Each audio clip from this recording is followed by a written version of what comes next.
I've been playing around with these two glow-in-the-dark kits. One is the wood painting, the other is the shell. They're turning out so cute.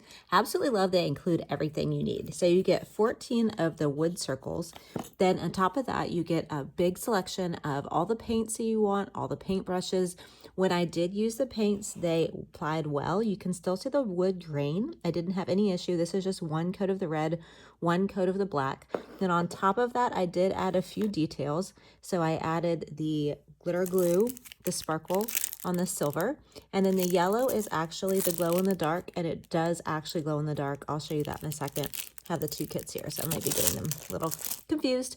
It does come with a ton of these shimmery jewels. It comes with a jute twine, so once this dries, I can put it through here. And it does come with a paint tray if you need it. I did not use that. And then even the directions have a number, just ideas and inspiration on there. But overall, it does include everything you need: the wood slices, the 12 colors of paint, 10 pairs of the eye stickers, the glow-in-the-dark paints, and the 400 gem stickers. Oh, where are those eyes? Here they are. So tons of those.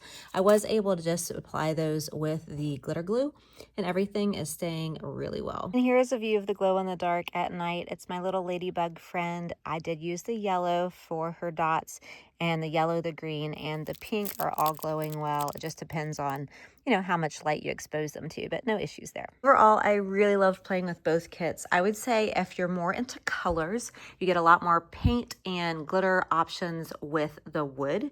If you're more into textures, the modeling clay and the different aspects there's just a little bit more of a textural element, so I would go with shells. Anyways, you can't go wrong with these. Super cute, everything you need. Hope that helped. If it did, give it a like so I know to make more videos like this.